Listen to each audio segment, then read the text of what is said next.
In news overseas, the White House must promptly produce any evidence it has to substantiate President Donald Trump's charge that his phones were wiretapped last year at the behest of former President Barack Obama.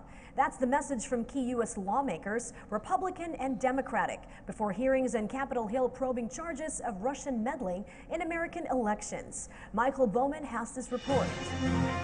Republican Senator John McCain, as well as the chairman and top Democrat on the House Intelligence Committee, say Americans deserve to know what prompted President Donald Trump's stunning accusation against his predecessor.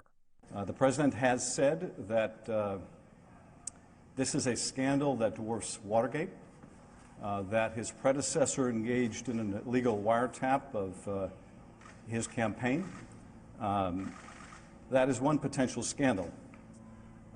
The alternative is a different kind of a scandal, and that is a scandal of a sitting U.S. president alleging that his predecessor engaged in the most unscrupulous and unlawful conduct.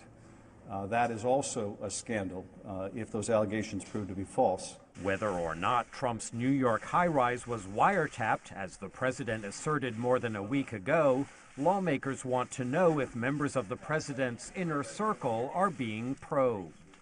The bigger question that needs to be answered is whether or not Mr. Trump or any of his associates were in fact targeted by any of the intelligence agencies or law enforcement authorities, and that's at the heart of many of the questions that many of you have asked on numerous occasions. So we will, at this point, we don't have any evidence of that. So far, the White House has declined to shed any light on precisely what prompted the president's explosive accusation. You're asking, well, what if there's evidence? And I'm not going to get into a series of hypotheticals prejudging the outcome of a report or an investigation that hasn't occurred yet. I think once that's done, we'll respond appropriately. He needs to be careful with what he tweets and what he says, and do less tweeting and do more leading. Some lawmakers are warning of grave consequences if Trump's pronouncements are seen as divorced from reality. If 6 months from now the president should say that Iran is cheating on the nuclear agreement, if he's making that up, it's a real problem. If he's not making up and it's true, it's an even bigger problem, because the question is, would people believe him? Would American people believe him? Would people around the world believe him?